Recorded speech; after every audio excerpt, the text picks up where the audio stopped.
राजस्थान के जयपुर में एक 5 स्टार होटल में बैंड बाजा बज रहा था। एक जोड़े की शादी होनी थी और मंडप सजकर तैयार था। दुल्हा मंडप में बैठा और पंडित जी ने मंत्र पढ़ना शुरू किया।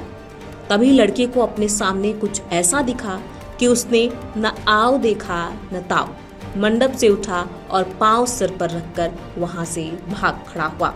वहां मौजूद मेहमानों को समझ नहीं आया कि आखिर हुआ क्या।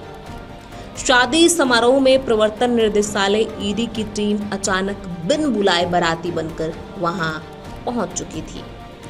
दरअसल ये पूरा मामला महादेव ऑनलाइन सट्टेबाजी ऐप से जुड़ा है, जिसमें करोड़ों रुपए का अवैध लेन देन सामने आ चुका है।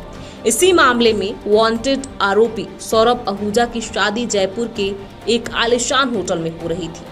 सौरभ की तलाश में जुटी ईडी को जैसे ही उसकी शादी की भनक लगी, टीम तुरंत कार्रवाई में जुट गई। लेकिन घटनाक्रम में उस समय नाटकीय मोड़ आ गया जब दुल्हा सौरभ मंडप से फरार हो गया। अब आपको बताते हैं कि सौरभ आहूजा पर आरोप क्या है। भोपाल निवासी सौरभ आहूजा का नाम महादेव बेटिंग ऐप केस में काफी पहले से सामने आ चुका है। आरोप है कि उसने इस सट्टेबाजी गिरोह को तकनीकी और अन्य जरूरी संसाधन उपलब्ध कराए थे। दुबई में महादेव ऐप के मुख्य आरोपी की भव्य शादी के आयोजन में भी सौरभ की ही महत्वपूर्ण भूमिका थी। सौरभ ने उस शादी के लिए प्राइवेट प्लेन, लॉजिस्टिक्स और अन्य जरूरी सुविधाएं मुहैया कराई थी। महादेव बेटिंग ऐप एक अवैध ऑनलाइन सट्टा प्लेटफॉर्म है, जिसके जरिए देश विदेश में करोड़ों रुपए का काला धन खपाया गया। इस नेटवर्क के तार कई बड़े कारोबारियों और रसूखदार लोगों से जुड़े होने की बात सामने आ चुकी है। इस सिलसिले में पहले भी कई गिरफ्तारियां हो चुकी हैं और कई संपत्तियों पर ईडी की नजर है। ईडी की टीम ने ये पूरी योजना कैसे बताई, वो भी आपको बता देते हैं। प्रवर्तन निर्देशालय को गुप्त सूचना मिली कि महादेव ऐप मामले में वांटेड सौरभ आहूजा जयपुर के एक नामचीन 5 स्टार होटल में चोरी छिपे शादी कर रहा है। इस इनपुट के आधार पर ईडी ने योजना बनाई कि शादी के कार्यक्रम के बाद सौरभ को गिरफ्तार किया जाएगा, ताकि कार्यवाही शांतिपूर्ण हो सके और कोई हंगामा न हो।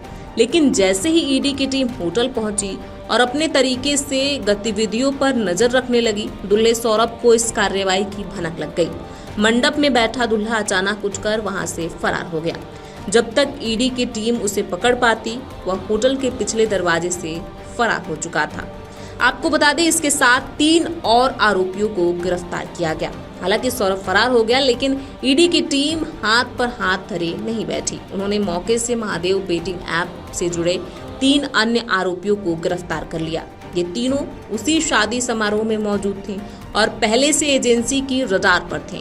इन्हें तुरंत हिरासत में लेकर पूछताछ शुरू की गई और आगे की कार्रवाई के लिए प्लान से रायपुर लाया गया। परिवार से भी हुई पूछताछ। ईडी की टीम ने दुल्हन से भी पूछताछ की, हालांकि उन्हें ज्यादा जानकारी नहीं मिल सकी।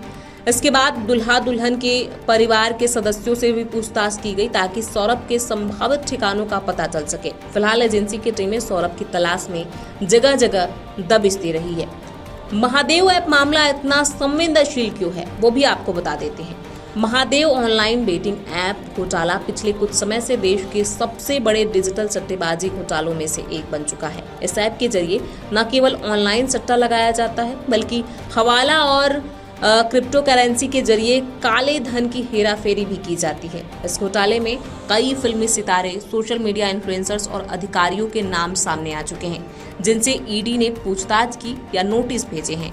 इस केस की जड़ें देश के भीतर ही नहीं, बल्कि अंतर्राष्ट्रीय नेटवर्क तक फैली हुई हैं। दुबई, श्रीलंका और कुछ अन्य देशों में बैठकर इस गिरोह का संचालन किया जा रहा था।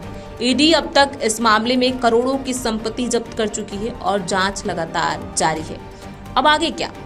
फरार सौरभ आहूजा की तलाश में प्रवर्तन निर्देशालय ने अपनी टीमों को सक्रिय कर दिया है। माना जा रहा है कि जल्द ही उसकी लोकेशन का पता लगाकर गिरफ्तारी की जा सकती है। इस मामले की गंभीरता को देखते हुए एजेंसी किसी भी लापरवाही के मूड में नहीं है। इस पूरे घटनाक्रम ने एक बार फिर ये साबित कर दिया है कि अब कानून की पकड़ से कोई भी कितना भी बड़ा आरोपी बच नहीं सकता, चाहे वो शादी के मंडप में बैठा हो या देश छोड़कर भाग चुका हो। महादेव ऐप मामले की जांच आगे कितने बड़े नामों तक पहुंचेगी, ये देखना दिलचस्प होगा।